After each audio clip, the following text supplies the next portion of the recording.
একটি মাত্র বিস্ফোরণ, কয়েক মিনিটের আগুন, তারপরই পুরো বিশ্বের চোখ আটকে গেল পারস্য উপসাগরের দিকে। মধ্যপ্রাচ্যের উত্তেজনা কি এখন এমন এক পর্যায়ে পৌঁছে গেছে যেখান থেকে ফিরে আসার পথ ক্রমেই সংকুচিত হয়ে আসছে? যদি সংঘাত আরও এক ধাপ এগিয়ে যায় তাহলে কি কেবল ইরান আর যুক্তরাষ্ট্রই মুখোমুখি হবে, নাকি আগুন ছড়িয়ে পড়বে একের পর এক দেশে? আন্তর্জাতিক বিশ্লেষকদের আশঙ্কা, হরমুজ প্রণালীকে ঘিরে যে সংকট তৈরি হচ্ছে সেটি শুধু একটি সামরিক উত্তেজনা নয়, এটি বিশ্ব অর্থনীতি, জ্বালানি নিরাপত্তা এবং আঞ্চলিক স্থিতিশীলতার জন্য বড় পরীক্ষা হয়ে উঠতে পারে। আর এই পরিস্থিতির মধ্যেই সামনে এসেছে দুই তেলবাহী ট্যাঙ্কারের বিস্ফোরণের ঘটনা, যার ব্যাখ্যা নিয়ে শুরু হয়েছে তীব্র বিতর্ক। পারস্য উপসাগরের গুরুত্বপূর্ণ জলপথ হরমুজ প্রণালীর কাছাকাছি দুটি তেলবাহী ট্যাঙ্কারে ভয়াবহ বিস্ফোরণের খবর প্রকাশ্যে আসার পর মুহূর্তেই আন্তর্জাতিক মহলে উদ্বেগ ছড়িয়ে পড়ে। প্রত্যক্ষদর্শীদের বর্ণনা এবং বিভিন্ন প্রতিবেদন উঠে এসেছে দিনের আলো পুরোপুরি ছড়িয়ে পড়ার আগেই সমুদ্রপৃষ্ঠে আগুনের বিশাল শিখা দেখা যায়। বিস্ফোরণের পর উদ্ধার কার্যক্রম শুরু হলেও ঠিক কী কারণে এই দুর্ঘটনা ঘটছে সে বিষয়ে এখনও আনুষ্ঠানিক ও স্বাধীনভাবে যাচাই করার সিদ্ধান্ত প্রকাশ করা হয়নি। এই ঘটনার পর ইরানের পক্ষ থেকে একটি গুরুত্বপূর্ণ দাবি সামনে আনা হয়েছে। তেহরান বলছে মার্কিন গোয়েন্দা সংস্থার বিভ্রান্তিকর তথ্যের কারণে ট্যাঙ্কার দুটি এমন একটি এলাকায় প্রবেশ করেছিল যেখানে আগে থেকেই বিস্ফোরক মাইন থাকার আশঙ্কা ছিল। ইরানের অভিযোগ অনুযায়ী তাদের সতর্কবার্তা উপেক্ষা করা হয়েছিল এবং শেষ পর্যন্ত সেই সিদ্ধান্তই ভয়াবহ বিস্ফোরণের কারণ হয়ে দাঁড়ায়। তবে এই দাবির পক্ষে এখন পর্যন্ত কোনো নিরপেক্ষ আন্তর্জাতিক তদন্তের ফলাফল প্রকাশিত হয়নি। এর ফলে এই অভিযোগটি স্বাধীনভাবে নিশ্চিত করা সম্ভব হয়নি। ইরানের নৌবাহিনীর কর্মকর্তারাও দাবি করেছেন সংশ্লিষ্ট জাহাজগুলোকে একাধিকবার বিপজ্জনক এলাকা এড়িয়ে চলার নির্দেশ দেওয়া হয়েছিল। তাদের ভাষ্যমতে সতর্ক সংকেত অমান্য করে ট্যাঙ্কার দুটি নির্ধারিত ঝুঁকিপূর্ণ অঞ্চলে প্রবেশ করায় বিস্ফোরণের ঘটনা ঘটে। তবে অন্য কোনো আন্তর্জাতিক সংস্থা বা সংশ্লিষ্ট জাহাজ পরিচালনাকারী প্রতিষ্ঠানের পক্ষ থেকে এই বক্তব্যের সমর্থনে আনুষ্ঠানিক মন্তব্য এখনও প্রকাশ করা হয়নি। এ বিস্ফোরণের পর সমুদ্রে বিপুল পরিমাণ তেল ছড়িয়ে পড়ছে বলে বিভিন্ন প্রতিবেদনে উল্লেখ করা হয়েছে। পরিবেশগত ক্ষতির পাশাপাশি এই ঘটনা আন্তর্জাতিক জ্বালানি সরবরাহ ব্যবস্থা নিয়ে নতুন করে উদ্বেগ তৈরি হয়েছে। কারণ হরমুজ প্রণালী এমন একটি সামুদ্রিক পথ যার মাধ্যমে বিশ্বের উল্লেখযোগ্য অংশের অপরিশোধিত তেল ও তরলীকৃত গ্যাস আন্তর্জাতিক বাজারে পৌঁছে যায়।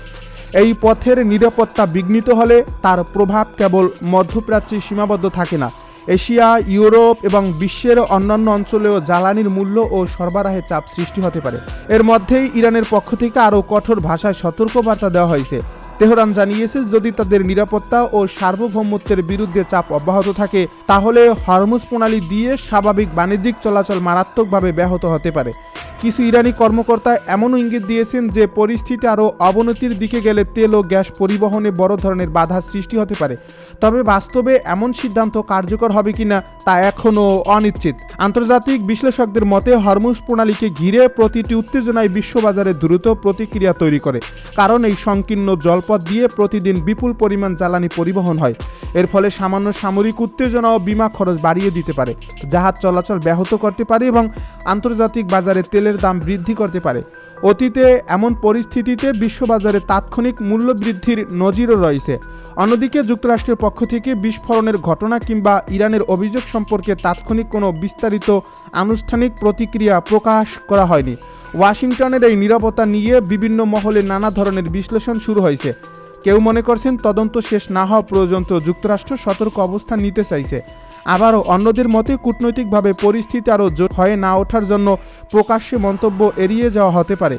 এদিকে আন্তর্জাতিক সামুদ্রিক নিরাপত্তা সংস্থাগুলো এখন বিস্ফোরণের প্রকৃত কারণ সম্পর্কে চূড়ান্ত কিছু জানায়নি। তদন্ত চলমান রয়েছে বলে বিভিন্ন সূত্রে উল্লেখ করা হয়েছে।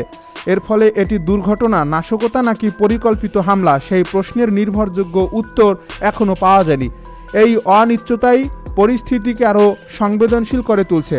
তবে এখন পর্যন্ত এ বিষয়ে স্বাধীনভাবে সব তথ্য যাচাই করা সম্ভব হয়নি এবং সংশ্লিষ্ট সব পক্ষের আনুষ্ঠানিক বক্তব্য প্রকাশিত হয়নি। এই ঘটনার খবর প্রকাশ্যে আসার পর সৌদি আরবের আল খারজ এবং ইয়ানুবু অঞ্চলে সতর্কতা জারি করা হয় বলে বিভিন্ন প্রতিবেদন উল্লেখ করা হয়েছে। সম্ভাব্য নিরাপত্তা ঝুঁকির কথা বিবেচনা করে স্থানীয় বাসিন্দাদের সতর্ক থাকতে বলা হয়।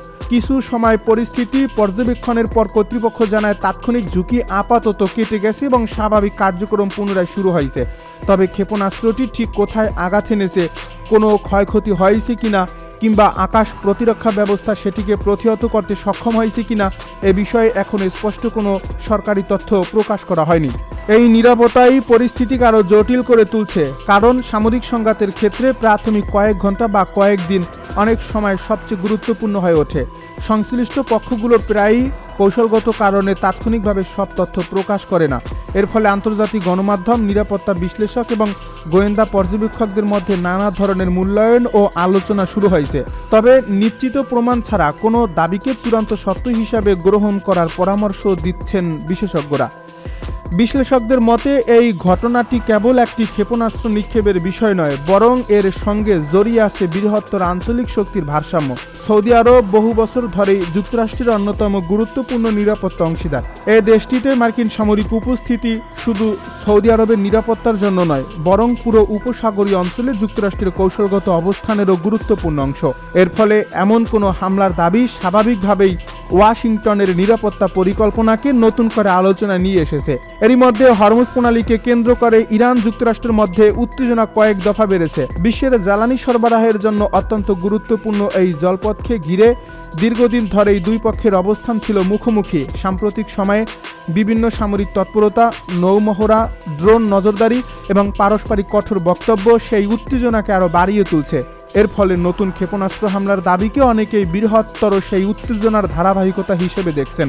আন্তর্জাতিক সম্পর্ক বিশ্লেষকদের একটি অংশ মনে করছেন, মধ্যপ্রাচ্যে এমন এক পরিস্থিতি তৈরি হয়েছে যেখানে ছোট একটি সামরিক ঘটনাও বড় আঞ্চলিক সংঘাতে রূপ নিতে পারে। বিশেষ করে যদি কোনো পক্ষ এই ঘটনাটিকে সরাসরি হামলা হিসেবে নিশ্চিত করে এবং পাল্টা সামরিক ব্যবস্থা গ্রহণের সিদ্ধান্ত নেয়, তাহলে পরিস্থিতি খুব দ্রুত নিয়ন্ত্রণের বাইরে চলে যেতে পারে। এ কারণেই কূটনৈতিক পর্যায়ে পরিস্থিতি নিবিড়ভাবে পর্যবেক্ষণ করা হচ্ছে। সাম্প্রতিক বছরগুলোতে মধ্যপ্রাচ্যে একাধিকবার এমন পরিস্থিতি তৈরি হয়েছে যেখানে সামরিক উত্তেজনা শেষ পর্যন্ত আন্তর্জাতিক কূটনীতির মাধ্যমে নিয়ন্ত্রণে আনা সম্ভব হয়েছে। তবে প্রতিবারই দেখা গেছে উত্তেজনা কমলেও মূল সমস্যাগুলো থেকে গেছে। এর ফলে কিছুদিন শান্ত থাকার পর আবারও নতুন করে সংঘাতের ঝুঁকি তৈরি হয়েছে। বর্তমান পরিস্থিতিও অনেকটা সেই চক্রের পুনরাবৃত্তি বলেই মনে করছেন পর্যবেক্ষকেরা। মার্কিন প্রতিরক্ষা দপ্তরের তথ্য অনুযায়ী ইরানের সঙ্গে সংশ্লিষ্ট সামরিক লক্ষ্যবস্তুতে ধারাবাহিক অভিযান চালানো হয়েছে। ওয়াশিংটনের দাবি, এসব পদক্ষেপের উদ্দেশ্য হচ্ছে ইরানের সামরিক সক্ষমতা দুর্বল করা এবং ভবিষ্যৎ হামলার ঝুঁকি কমিয়ে আনা। তবে তেহরানের বক্তব্য সম্পূর্ণ ভিন্ন। ইরান অভিযোগ করেছে এসব হামলায় শুধু সামরিক স্থাপনাই নয়, গুরুত্বপূর্ণ বেসামরিক অবকাঠামো ক্ষতিগ্রস্ত হয়েছে। যদিও উভয় পক্ষের এসব দাবির সবগুলো স্বাধীনভাবে যাচাই করা সম্ভব হয়নি। পরিস্থিতি আরও উত্তপ্ত হয়ে ওঠে যখন ইরানের প্রভাবশালী সামরিক উপদেষ্টা মেজর জেনারেল মহসেন রেজাই কঠোর ভাষায় সতর্ক বার্তা দেন। তার বক্তব্য অনুযায়ী যদি নির্ধারিত সময়ের মধ্যে মার্কিন হামলা বন্ধ না হয়, তাহলে ইরান আর সীমিত প্রতিক্রিয়া আটকে থাকবে না। তিনি ইঙ্গিত দেন ভবিষ্যতের জবাব আরও বিস্তৃত এবং কঠোর হতে পারে।